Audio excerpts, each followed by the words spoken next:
Welcome to the genetic series. Excuse me. Today we're going further in our talk or lecture. And today we'll be looking at Module 7, which is concerned with mating and breeding systems. So why do we need to carry out mating?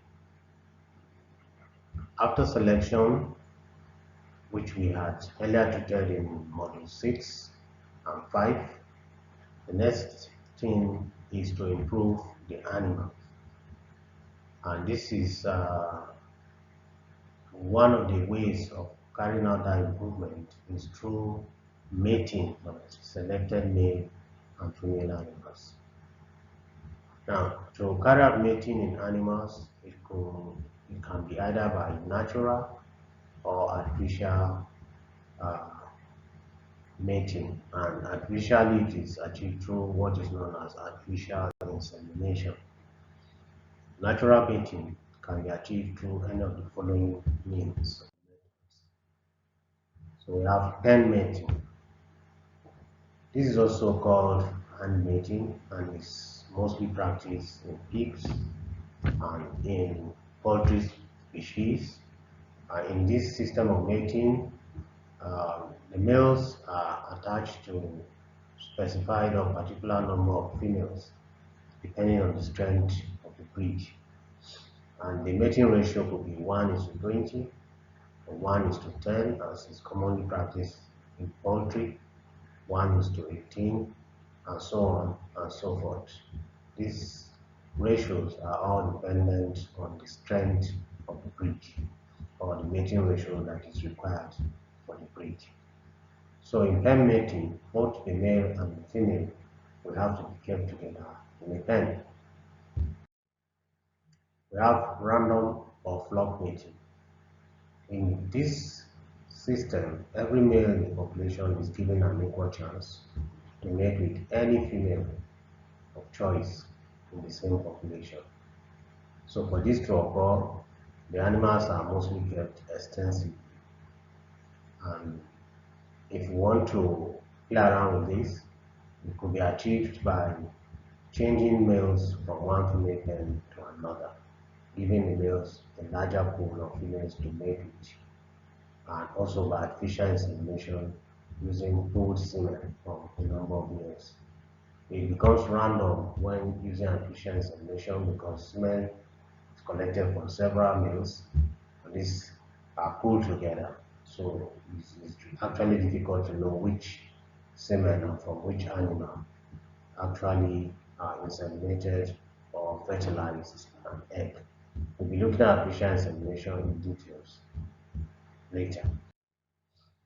Stud mating. In stud mating, what happens is that animals, that's male animals that have been proven for their genetic merit, are kept in a room called a stud. And then when female animals come on heat, they are led to the stud and to be mated. And thereafter, they are returned back to their pens. So one advantage of this system is that the paternity of the offspring is very easily ascertained. And this system of mating is used to upgrade indigenous breeds of animals, as we shall be seeing later. Eek! Eek! A mouse! A mouse! Sorry about that. Artificial insemination is an artificial way of mating farm animals, and it is simply defined as introduction of spermatozoa into the female reproductive tract during the time of estrus. The time of estrus because this is the time the animal is most receptive of the male, and the purpose of carrying it out is for reproduction. It is the most powerful tool developed in the 20th century for the genetic improvement of livestock. In fact, it is said to be the biggest thing that happened to livestock improvement, and it's been one of the most talked about assisted reproductive methods that are used in the improvement of animals. So for it to occur, we have to first of all collect our semen. Our collection could be through the use of artificial vagina, through the use of teaser animals or dummy animals, where the males are allowed to mount and release spermatozoa, or it could be through electroejaculation. It could also massage the male reproductive uh, until it ejaculates. That's the penis of the male is massaged until it ejaculates. And there are certain factors that will determine the volume of the sperm output during collection. So these are, we have the age. It has been observed that older animals produce more spermatozoa than the younger ones. The species is also a factor, as can be seen from here, that it is more in boa and least in the ram. But in the case of the ram, the spermatozoa is actually more concentrated. Other factors include the breed. More spermatozoa is obtained from exotic breed of animals than the indigenous one, and this could be an effect of selection taking place rigorously in the exotic breeds of animals as against the indigenous. The method used in collection also is a factor. When you use the artificial vagina, the spermatozoa tend to be more concentrated. However, if you use electroejaculator, you are likely to collect more spermatozoa. There is individual differences in the production of spermatozoa that may not necessarily be linked to breed and method of collection. We have the scrotal size. The bigger the scrotal size, the more the amount that is produced and collected, and vice versa. And the frequency of collection too is a factor. The more frequent the collection, the least the volume. And however, with more frequency, overall total volume output is greater compared to when the frequency of collection is small. The degree of sexual excitation is also a factor. When you first mount the bull or the ram, uh, or you tease it, there's a likelihood of increasing the spermatozoa. So the breeding methods that are commonly used in animal breeding are two. These are inbreeding and outbreeding. So we start with inbreeding. Inbreeding is just the mating of closely related animals or individuals. So the progenies that are produced are called inbred because they are closely related to their parents. And the form of this inbreeding is what is known as line breeding. And here the relationship of mated individuals is kept as close as possible to an outstanding individual, usually a male.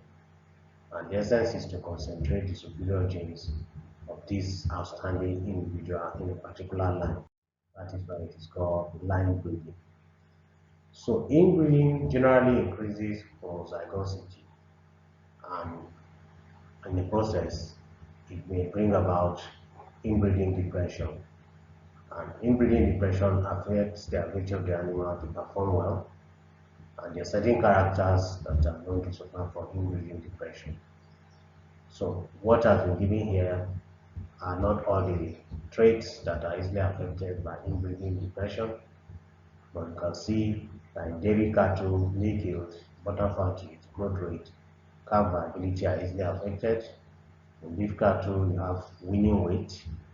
In swine, the body weight, the litter size, and piglet viability. In poultry, the body weight, egg number, egg weight, hatchability, sexual maturity, viability are also easily affected. In sheep, you have the weaning weight, the yearling weight, and many more attributes are also easily affected by inbreeding depression. So outbreeding is the direct opposite of inbreeding. We use it to introduce new genes into what is otherwise known as a closed or a controlled population. So outbreeding leads to increase in heterozygosity, that is genetic diversity, and decreases homozygosity. So while inbreeding we decrease the genetic diversity due to increase in heterozygosity, the reverse is the case when carrying out outbreeding. One of the fallout of outbreeding is that it increases adaptability of offspring to varying environmental conditions. So an example of outbreeding is crossbreeding, which basically is the mating of genetically unrelated populations of lines, which could be different breeds, different strains, inbred lines, or even different species. So crossbreeding leads to the development of hybrid vigor or heterosis. And what is heterosis? It's just the ability of the offspring to perform better than their parental average. So heterosis is positive when the average performance of the F1 progeny is greater than the mid-parent value or parental average. If this does not occur, then it means heterosis is negative. So positive heterosis equates to hybrid vigor. And heterosis is estimated using short formula, which is this. This is direct heterosis, which is F1 minus NP, where the F1 is the progeny average and the NP is the mid-parent value. So this can be equated to percentage, calculated as follows. So if you want it in percentage, you use this formula. You can see that P is the parental mean or the mid-parent value, and this is the estimate of direct heterosis in unit. So as an example, let's assume that in an experiment we were able to obtain an F1 mean of 2.875 and parental means of 2.50. So the direct heterosis is simply 2.875 minus this, which will give us 0.375. So you can equate this to this formula to obtain the percentage direct heterosis. So there are various forms of crossbreeding. We'll be looking at four main forms. So the first one is the two-breed cross, and in the two-breed cross, it simply involves the mating of two breeds mated together to produce F1 hybrid, which exhibits heterosis. So if breed A and breed B mated together to produce AB, which is the F1 hybrid. What occurred is a two-breed cross. We have crisscross or backcross, and here two different breeds are mated interchangeably. So at this point, A and B are two breeds producing AB. So if it is crisscross with B or backcross to B, the F2 progeny will carry the genotype ABB. Then you cross it again with A, the F3 progeny will carry the genotype AABB. You can see as we carry out the crisscrossing, there's intensification of the breed that is used to carry out the backcross, as observed here and in this progeny. So we also have the three-breed cross, which basically is a cross involving three different breeds of animals. So A and B are two breeds to give us the F1, and the genetic composition of F1 is 50% A and 50% B. We now cross the F1 with another different breed, completely different from A and B, and this will give us the F2. And the genetic composition of the F2 will be 50% C, and both the A and B will be diluted by half, equals 25% A and 25% B. So if we now cross it back to breed A, it will give us the F3, and breed A will suddenly also increase, and then breed B will reduce by half, while breed C remains as it were at this point. It will also reduce by half, to give us 25% C. Then there's the four breed cross. Um, Here, four different breeds of animals, A, B, C, D are four different breeds. Okay, like crossing four different breeds of poultry. And A and B will give us an F1 that is 50% A, 50% B genetically. C and D will give us an F1 that is 50% C and 50% D genetically. When you cross the F1, the two F1s produced from these two crosses, you get the F2, where all the genetic compositions are represented. So here we have 25% of A, of B, of C, and 25% of D. So species crossing also occurs. The only snag is that when they occur, progenies produce are sterile and they cannot reproduce. So successful examples are the moon, which involves a cross between the horse and the donkey, beefalo, it's a cross between the buffalo and the cattle, chickney or the hen is from a cross involving chicken and the guinea fowl, and find out what is obtainable when a lion and a tiger are crossed together. It'd be interesting to know. So, outcrossing is basically the introduction of new individuals. And these individuals are mostly sires of a different genetic background into an already existing population. And the essence is to create new genetic variation in a selected line or in a closed population. So such closed population possibly have reached their peak because of the exhaustion of what we call additive genetic variants. So example is grading up. And grading up is the introduction into an area or a country of a new breed of animal with the main aim of upgrading the local or indigenous ones. So to carry this out, usually the sire must be of proven genetic merit for the trait of interest. For example, if we want to improve milk production in white flag cattle, we may have to grade up by introducing male Holstein Friesian, for example, or artificially using semen obtained from Holstein Friesians because of their proven genetic merit. So an example of how this can be done is shown in the scheme below.